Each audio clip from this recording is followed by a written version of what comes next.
Il y a 13 ans d'écart entre les deux hommes. Mais bon, je trouve que voilà, c'est un nom que l'on va mettre de côté. Hein. Diego Ulissi, 80. Non, quel âge il a Thomas? Thomas, il a 32, 31. 32. Celui-là, il en a 21. Donc, oui, c'est une grosse dizaine d'années d'écart. Et on a viré large du côté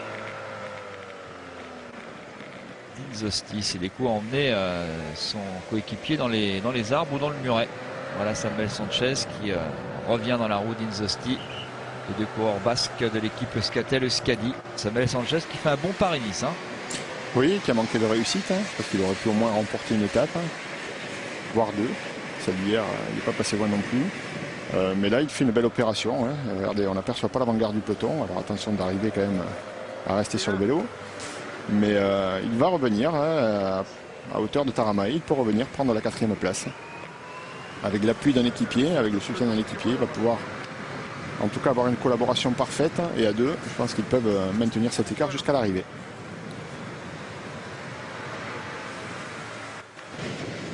On est en direct sur France 3.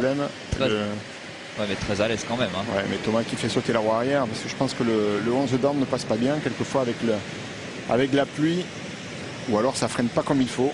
Il remet le vélo en ordre. Ouais, mais quelquefois de lever les roues, ça permet de chasser l'eau sur la jante aussi.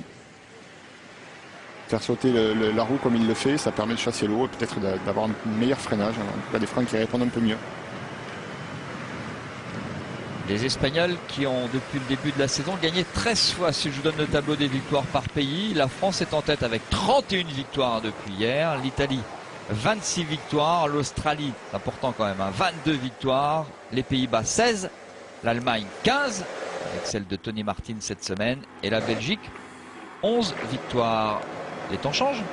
Et Thomas Voeckler, il est en train de distancer Diego Ulissi, mine de rien. C'était peut-être pas ce qu'il avait prévu, pardon. Mais voilà, pas complètement, c'est pas définitif. Mais c'est vrai que pour l'instant, eh bien, l'expérience parle, l'expérience de Thomas Voeckler. Oui, mais là, c'est du 1 contre 1. Hein. On pourrait considérer qu'il fait des efforts superflus. Mais c'est vrai qu'il ne connaît pas la valeur du coureur italien au sprint. C'est du 1 contre 1 finalement. Il est devant, il a une vingtaine de mètres d'avance. Eh bien, pourquoi pas continuer.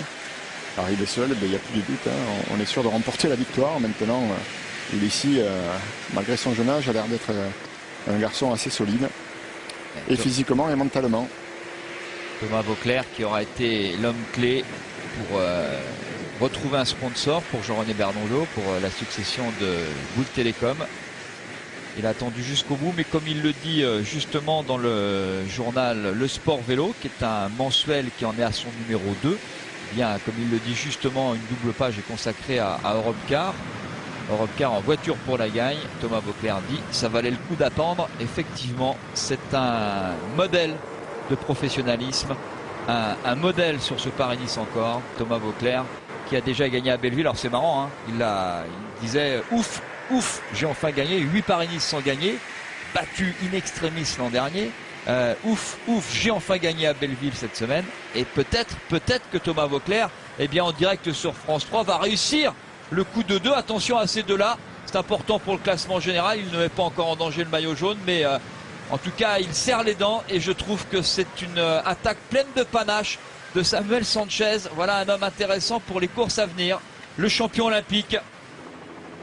Avec le peloton, quelle est la réaction du peloton, Nicolas G? Eh bien, on parlait de prudence tout à l'heure, messieurs, c'est terminé la prudence. 80 km/h dans cette descente détrempée. Un peloton en file indienne qui accélère de plus en plus sous l'impulsion des coureurs de la Radio Shack tout à l'heure. Et une information importante, Jean-Christophe Perrault a réintégré ce groupe. Et le Français pourra vraiment remercier son coéquipier Belkadri qui a fait un travail remarquable pour son leader. Et en tout cas, ce peloton en file indienne et qui n'en finit pas d'accélérer. Je vous dis 80 km/h dans cette descente. On essaye vraiment d'accélérer dans ce final. Alors du sport, c'est le grand retour du cyclisme sur France 3. Merci, ça n'a pas été facile hein, pour nos responsables d'antenne tout au long de la semaine. Merci aussi à Claude Aymar qui a fait le joint parce que évidemment ce sont les coureurs qui décident, ce sont les coureurs qui font la course, tant mieux. On est allé un petit peu moins vite que prévu, ça n'est pas grave. France 3 s'est adapté pour que vous puissiez suivre tout au long de la semaine le Paris-Nice en direct. Ce sera identique avec d'autres courses, mais notamment une course d'une semaine très intéressante puisqu'elle se situe à 3 semaines du départ du Tour de France. Ce sera bien sûr le Dauphiné du sport sur France Télévisions. L'après-midi sur France 4 est consacré à la Cup anglaise avec notamment Stoke contre West Ham et tout à l'heure un match qui ne manquera pas de piment, Manchester City contre Reading. France 2 continue bien sûr le tournoi destination tout à l'heure à 16 h. Tournoi destination avec un match vraiment très intéressant. Angleterre contre l'Écosse suivi de Stade 2. Et n'oubliez pas donc, je vous l'ai dit, les rendez-vous sur France 3. On ira aux courses tout à l'heure avant le Keno et puis vos rubriques habituelles comme Shabada tout à l'heure à 17 h et questions pour un super champion aujourd'hui.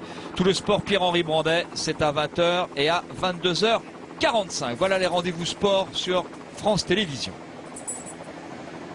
Et maintenant, on va vibrer. On va vibrer pour peut-être une 3e victoire d'étape sur Paris-Nice. 3e victoire d'étape française d'un champion de France qui a déjà gagné à Belleville. Finalement, le bilan sera assez bon tout à l'heure. Oui, il était bon ce matin. On n'a pas tous les ans gagné 2 étapes sur Paris-Nice. Alors peut-être 3 dans un instant. Un coureur dans les 5 premiers du classement général, il risque d'en sortir si Sanchez va au bout. Jean-Christophe Perrault risque de perdre une place, mais malgré tout, on a un coureur dans les 10. En dernier, le meilleur français, c'était Perrault, il était 9e. Donc le bilan est bon cette année, oui, bien sûr. On peut se réjouir de ce bilan, même si on espérait peut-être un peu plus. Au regard des bons résultats d'ensemble des cyclistes français depuis le début de la saison, on attendait Paris-Nice avec impatience pour voir si, enfin, au classement général, on pouvait rivaliser, lutter pour la victoire. Bon, c'est encore une marche qui reste à gravir, mais on est sur la bonne voie. Et Beauclerc est un formidable porte-drapeau du cyclisme français. Rémi Di Gregorio hier, Thomas Vauclair aujourd'hui. Bien voilà un très bon week-end pour le cyclisme français. C'est pas encore fait, 6 km de l'arrivée. Il se souvient que l'an dernier, sur cette même route, dans une situation un tout petit peu différente, mais quasi identique. Même si là il est tout seul, ils étaient 2 l'an dernier. Bien Thomas Vauclair peut-être en passe de réaliser un formidable week-end pour le cyclisme français qui va très bien.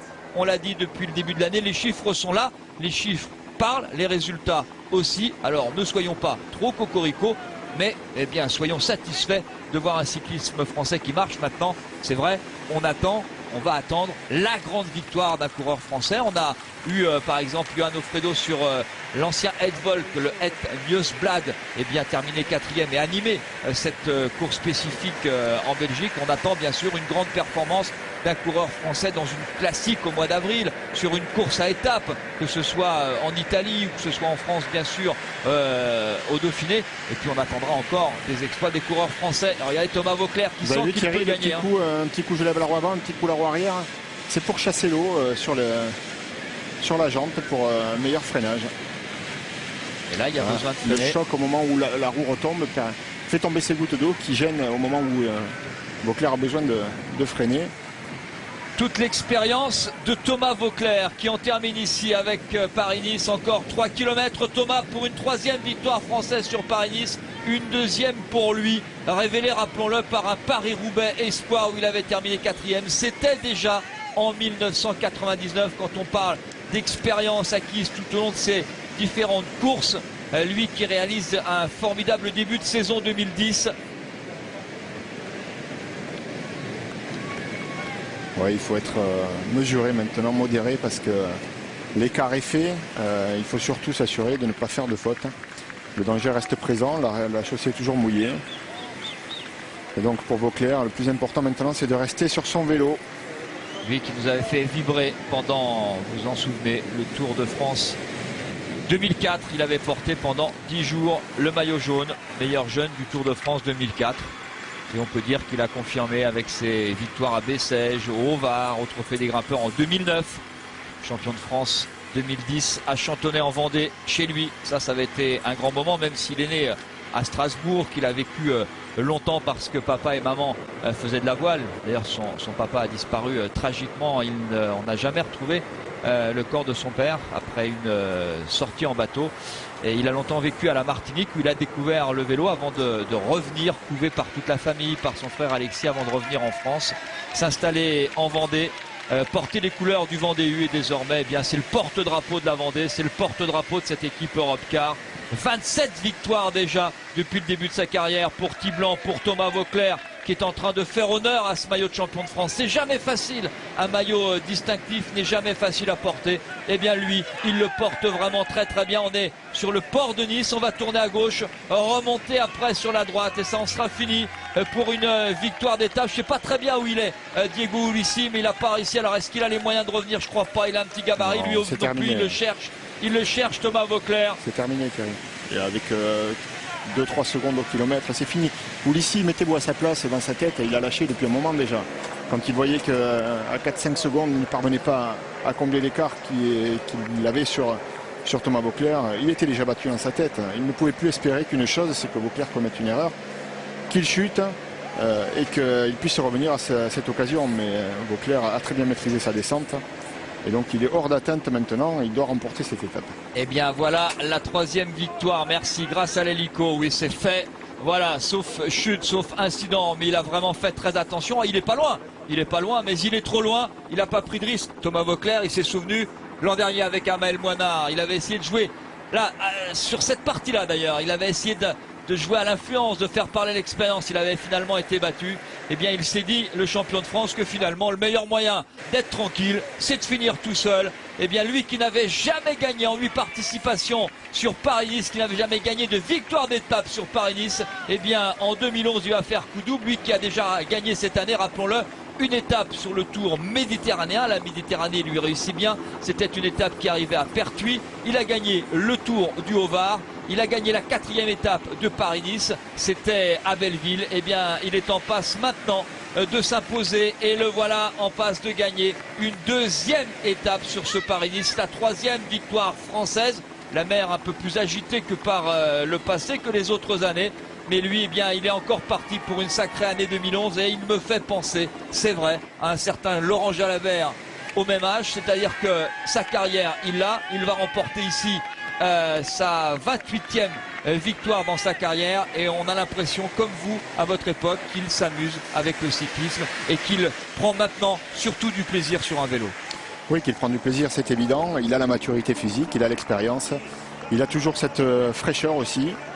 Donc on a l'impression que ça lui réussit tout simplement parce que c'est une conjugaison de tous ces paramètres. Bravo petit Thomas, bravo, tu es un très grand coureur. Et la France a un très beau champion de France, victoire ici à Nice, 3e victoire française sur le Paris-Nice, 2e victoire sur ce Paris-Nice pour Monsieur Thomas Voeckler, avec derrière lui un jeune garçon dont on va se souvenir du nom, il s'appelle Diego Ulissi. Il a du caractère, vous l'avez vu, il a tapé sur le guidon et il n'a pas pu accompagner Thomas Voeckler qui s'impose sur la promenade des Anglais avec 18 secondes d'avance sur cet Italien de la Lampré. Retenez son nom. Et Diego Ulissi, 2e de cette étape, alors que maintenant, regarde, merci pour la loupe. Bravo Thomas. Petit Thomas est grand, très grand même. Alors qu'on va voir arriver derrière Samuel Sanchez. Sanchez qui est revenu pour le sprint, pour la 3e place. Attention, il y a encore des bonifications ici. S'il remporte le sprint, c'est 4 secondes supplémentaires de reprise sur Taramae et sur Jean-Christophe Perrault. Et il va nous obliger à sortir les calculettes. Ah non, le peloton est juste là, donc ça ne servira pas. Si. Est-ce que Julien Elfares va faire 3e? Allez, le petit Julien, voilà. Ah non, je crois qu'il est battu. Samuel Sanchez 3e, Julien Elfares 4e, Lopez Garcia 5e, Carrara 6e, Inzosti 7e. Et voilà, alors vous avez déclenché votre chronomètre. Voilà l'arrivée du peloton qui est réglé ici par Luis Leon Sanchez. 16 secondes, autrement dit, s'il termine 4e, moi il me semble qu'il termine 4e, voilà, c'est Elfares qui fait 3e, donc il ne prend pas de bonification, Samuel Sanchez. En revanche, avec 16 secondes d'avance sur le groupe maillot jaune, eh bien, il passe devant Jean-Christophe Perrault, il ne passe pas devant Reine Taramae. Il va terminer sur les talons de Taramae, mais il reprend une place au classement général. Donc Perrault 6e du classement général. Rappel donc de cette arrivée d'étape avec 2 Français sur le podium. La victoire de Thomas Voeckler, la 3e place de Julien Elfares. Voilà le classement général final et définitif. 2 Allemands sur le podium de ce Paris-Nice 2011. Tony Martin et Andreas Klöden. Très beau podium complété par le Britannique Bradley Wiggins.